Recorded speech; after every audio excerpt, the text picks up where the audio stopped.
அனைவருக்கும் வணக்கம். நீங்கள் நம்ம சேனலுக்கு புதுசுன்னா பக்கத்தில் இருக்கிற பெல் பட்டன் அமைத்தி சப்ஸ்கிரைப் பண்ணிக்கோங்க. தொடர்ந்து எல்லா வீடியோக்களையும் நீங்கள் பார்க்கலாம். அப்பாடா, ஒரு வழியா பிரீத்தியோட வீட்டுக்கு வந்தாச்சு. பின்னாடி வாசல் வழியா ஏறி குதிப்போம். அப்பா, ஒரு வழியா வீட்டுக்குள்ள வந்தாச்சு. என்னது, லைட்டெல்லாம் எரியுது?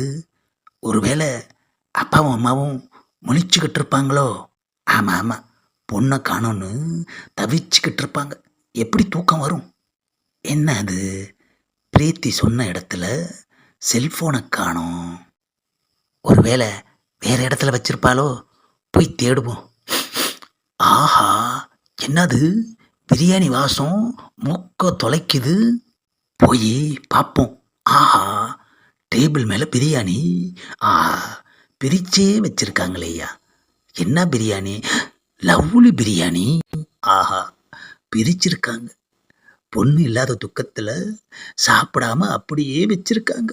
சரி, இன்னைக்கு இந்த பிரியாணியை நாம் சாப்பிடணும்னு இருக்கு. சாப்பிடுவோம். அண்ணத்தை, பிரியாணியை டேபிள் மேலே பிரித்து வச்சுன்னு வந்திருக்கேன். நீங்கள் என்னன்னா குஷன் பெட்டில் கால் நீட்டி பத்துனுக்கிறீங்க. டெய் காசி, ஏசியோட சுகத்தில் பசியே இப்போ எடுக்கலடா. அப்போ பிரியாணியை நானே சாப்பிட்டுமா அண்ணாத்த? டேய், ஒரு பேச்சுக்கு சொன்னண்டா, கொஞ்ச நேரம் கழித்து பசி எடுக்கும், அப்போ சாப்பிடுவேன். அப்பாடா, ஒரு வழியா லவ்லி பிரியாணியை சாப்பிட்டு முடிச்சாச்சு. என்ன டேஸ்ட்டு, என்ன டேஸ்டியா. செல்ஃபோனை தேடி வந்த இடத்துல செம்மையாக பிரியாணி இருந்தாலும் இவ்வளோ தூரம் வந்தது வீணாக போச்சே. செல்ஃபோனை காணுமே. நம்பரை கேட்டிருந்தா கால் பண்ணி கண்டுபிடிச்சிருக்கலாம். என்னது, கதவு திறக்கிற சத்தம் கேட்குது.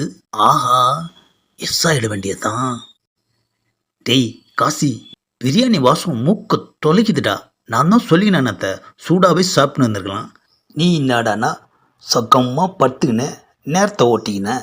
உங்களுக்கு பிடிக்குமேனு லெக் பீஸாக போட சொல்லி வாங்கின்னு வந்திருக்கான் அத்தை. அப்பாடா, டேய் வந்து டேபிளில் உக்காந்தாச்சு, பார்சலை பிரிப்போம். டேய், என்னடா இது, பிரியாணி வாங்கின்னு வந்திருக்கேன்னு, எனக்காக லெக் பீஸ் வாங்கின்னு வந்திருக்கேன்னு, இங்கே வெறும் எலும்பு தானடா கிடக்குது. என்னடா நீ துண்டு எல்லாத்தையும் மடிச்சு வச்சுன்னு வந்து என்னண்டா போய் சொல்லுனுக்கிறியா? டேய் வர்றா, லெக் பீஸை பயங்கரமாக உறிஞ்சின்னு போட்டிருக்க. அண்ணாத்த, நான் பிரியாணி தான் அண்ணாத்த வாங்கின்னு வந்து வச்சேன். அப்படின்னா எங்கடா போச்சு பிரியாணி? அதான் அண்ணாத்த, எனக்கு ஒன்றுமே புரியல. டேய் காசி, நான் சொன்ன மாதிரியே இந்த வீட்டில் பேய் இருக்குதுடா. அதாண்டா வந்து எல்லாத்தையும் சாப்பிட்டுட்டு லெக் பீஸை பயங்கரமாக உறிஞ்சி போட்டுன்னு போயிருக்குதுடா.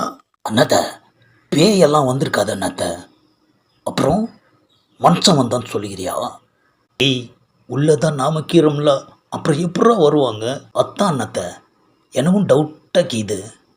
லெக் பீஸோட சுட சுட எடுத்து பிரித்து வச்சுன்னு வந்த அண்ணாத்த, இப்போ பார்த்தா வெறும் எலும்பாக கீது. என்னடா நான் சொன்னதை ரிப்பீட் பண்ணுறியா? இந்த வீட்டில் நிஜமாகவே பேய் கீதுரா. அண்ணாத்த, அப்படியே பேய் இருந்தாலும் இவ்வளோ சீக்கிரமாக வரும்? டேய், பசின்னு வந்தா எப்போ வேணா வரும்டா. அண்ணாத்த, பேயெல்லாம் 1 மணிக்கு மேலே தான் வரும் அண்ணாத்த. டேய், வெளியில் இருக்கிற பேய் தான் 1 மணிக்கு வரும்டா. இங்கே இருக்கிற பேய் எப்போ வேணாலும் வரும்டா. இதுக்கு தான் அண்ணாத்த அண்ணிய அடிக்கடி பேயை பிசாசுன்னு திட்டக்கூடாதுன்னு சொன்னேன். கேட்டிங்களா? டேய், அதுக்கு இதுக்கு என்னடா சம்மந்தம்? இப்போது பேயை நினச்சின்னு பயந்துனே இருக்கிறீங்களே, அப்போது இங்கே பேய் இல்லைன்னு சொல்லிக்கிறியா? அண்ணாத்த, டெஸ்ட் பண்ணிட வேண்டியது தான்.